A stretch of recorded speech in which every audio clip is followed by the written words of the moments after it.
May mga lugar na hindi lang tanawin ang ibinibigay, kundi mga alaala na hindi mo pa naranasan. Dumating kami sa lumang bahay ng aming mga ninuno, kasama ang mga pinsan,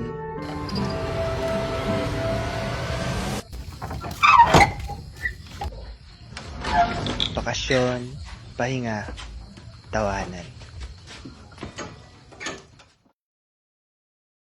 I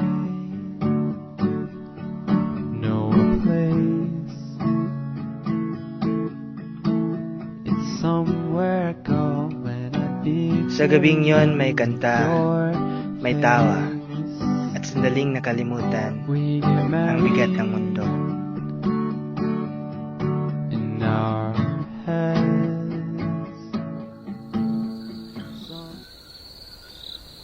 Hanggang sa mahimbing na silang natulog. At ako'y nagising. Hindi dahil sa panaginip, kundi sa yabag. Sumilip ako sa bintana. Sa gitna ng palayan, may isang babaeng naglalakad. Mabagal, tahimik. Bigla siyang tumingin sa akin.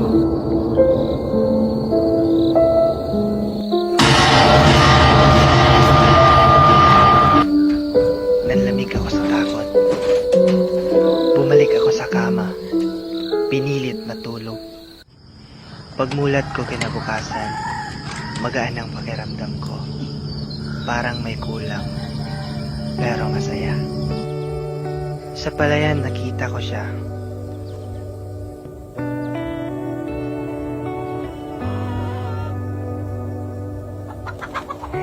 Pamilyar sa akin, pero hindi ko maalala kung saan. Tinawag niya ako sa aking pangalan. Franz, matagal na kitang hinihintay. Nagulat ako, ngunit ngumiti na lang. Doon kami nagsimulang magkasama. Sa ilalim ng araw, sa pagitan ng mga tanim, gitara, kwentuhan, tawanan. Sinabi kong dadalhin ko siya sa lungsod. Ngumiti siya, pero tumanggi.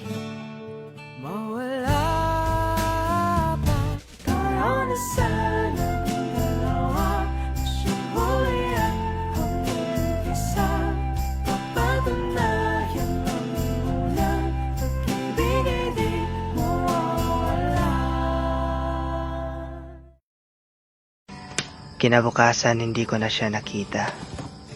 Buong araw akong naghanap. Hanggang gabi, walang bakas, walang sagot.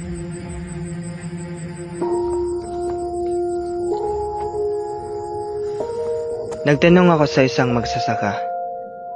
Tahimik niyang sinabi, Siya yung babaeng namatay noon. Araw-araw siyang pumupunta dito sa palayan. Naghihintay sa isang lalaking nangako, ngunit hindi na bumalik.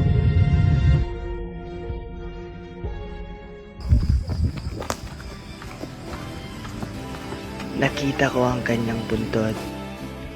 Doon bumigay ang lahat. Labis ang pagtulo ng aking luha.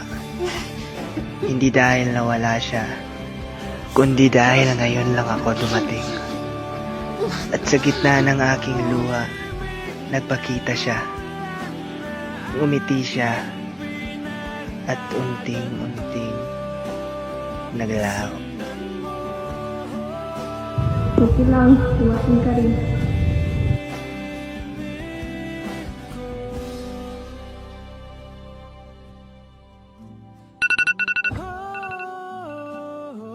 Tumunog ang alarm clock.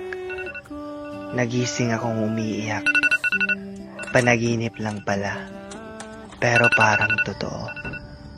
May mga taong itinadhana para sa atin. Pero hindi sa parehong panahon.